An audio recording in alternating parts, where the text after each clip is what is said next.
नमस्कार, आप देख रहे हैं जनबोल न्यूज़ और मैं रवि। अभी हमारे साथ मौजूद हैं दीघा के बीएसपी से प्रत्याशी डॉक्टर शशि रंजन पटेल और हम उनसे बातचीत करेंगे। जो सदन में किसान बिल लाया गया है, जिससे किसानों की जो देश में हालात पिछले 70 सालों में बिगड़ गई थी, उसको लेकर किसान की जो हालत है बेहतर किया जा सके, इसको लेकर क्या कुछ कहते हैं दीघा प्रत्याशी शशि पटेल जी। सबसे पहले सर हम आपका स्वागत करते हैं। धन्यवाद। ये सदन में जो बिल लाया गया है किसानों के संशोधन के लिए, जो पिछले 70 सालों में नहीं लाया गया है, सर क्या कुछ कर। देखिए 70 सालों में किसान की भी स्थिति बहुत अच्छी नहीं रही। किसानों का उपेक्षा हमेशा भारत में हुआ है और शुरुआत के दिनों में जिस समय आज़ाद हुआ था वो 2 बरस 3 बरस कुछ उन पे ध्यान दिया गया था। बाकी बरसों में चाहे वो कांग्रेस की सरकार हो चाहे वो बीजेपी की गवर्नमेंट हो, चूँकि सत्ता तो यही सब दोनों ने भोगा है। कांग्रेस और बीजेपी ने किसानों का जो हाल किया है वो बहुत ही बुरा और उसको दुर्भाग्यपूर्ण कहा जा सकता है।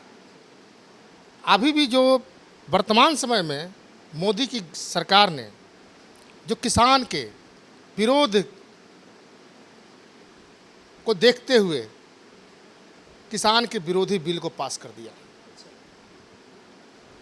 जबकि इनको शर्म आनी चाहिए ऐसी हरकतों से, ऐसे घोषणाओं से। कि देश का किसान एक रीढ़ होता है, जवान और किसान का आप उपेक्षा करते हैं।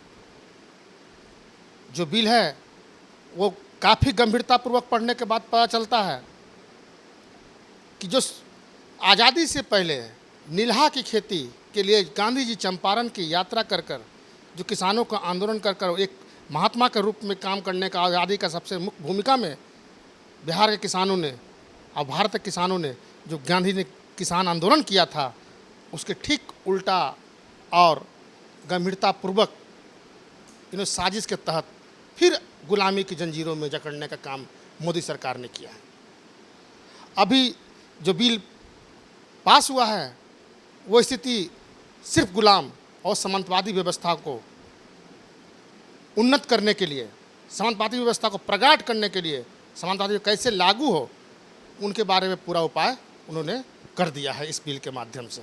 मैं यही कहना चाहता हूं कि जिस दिन किसान भारत का अगर वो इस तरह के हरकतों का सामना करेंगे तो एक दिन ऐसा आएगा कि भारत गुलामी की ओर पुनः चला जाएगा, क्योंकि किसान ही भारत का अर्थव्यवस्था को मजबूत करता है और रीढ़ है किसान भारत का, जिसे आप उपेक्षा कर रहे हैं, उसे मतलब निर्मय हत्या करने पर उस्का रहे हैं।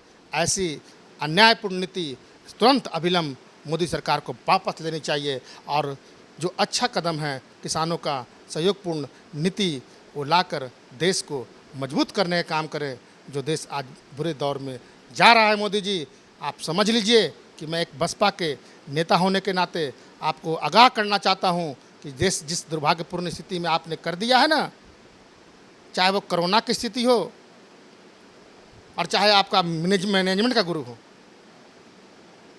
कौन सा मैनेजमेंट आप पढ़ के आए हैं, कहाँ पर मैनेजमेंट कर रहे हैं? न किसान के बारे में देख रहे हैं, न जवान के बारे में देख रहे हैं और न ही उद्योग के बारे में देख रहे हैं, न चिकित्सा के बारे में देख रहे हैं। हमें तो समझ में नहीं आ रही है कि देश आप कहाँ कर लेकर चले जाएंगे हैं। हमको तो लगता है 150 बरस पहले जो 100 बरस पहले जो सामंतवादी व्यवस्था का उत्पन्न जमींदारी व्यवस्था थी उस तरह का मोड़ दिया है आपने, और कहते हैं कि आप बहुत नीतिपूर्ण काम कर रहे हैं, दूरदर्शी काम कर रहे हैं। बच्चा टीवी पर देखना आपका चेहरा पसंद नहीं करता है मोदी जी, अब आपकी गोदी मीडिया चमत्कार पर चमत्कार दिखाया जाती है। आपके हर एक अन्याय को न्यायपूर्ण तर्कसंगत देकर आपको दिन भर दिखते था, लेकिन आज भारत के बच्चा में आपका सबसे कम फॉलोवर रह गया है। मैं यही कहना चाहता हूँ किसानों के बारे में आप अच्छी नीति लाइए, कम से कम देश की स्थिति तो मजबूत है। जीना मरना आपको भी मरना है, आप अमृत पी के नहीं आए हैं। किसान के बारे में सोचिए, देश के जवान के बारे में सोचिए, देश के उद्योग के बारे में सोचिए, देश की अर्थव्यवस्थाओं के बारे में सोचिए। आपको जनता ने चुन के भेजाई थी, शर्म आती है, ऐसे प्रधानमंत्री आज 70 साल में भी नहीं मिला भारत को। अभी आप सुन रहे थे जो किसान बिल जो सदन में लाया गया है कृषि के बेहतर के, लेकिन जो सर का साफ कहना है कि इससे किसानों का जो हाल बुरा है, पिछले 70 साल उससे भी ज़्यादा बद से बदतर स्थिति जो है होने जा रही है। सरकार से आग्रह भी कर रहे हैं कि चेत जाइए, सरकार जो है नहीं तो आपकी गिर भी सकती है, कि बच्चा जो है आपको इग्नोर मारने की कोशिश कर रहा है, आपको कहीं ना कहीं ठेंगा दिखाने का काम कर रहा है। और तब तक के लिए आप बने रहिए जनबोल न्यूज़ पे। धन्यवाद।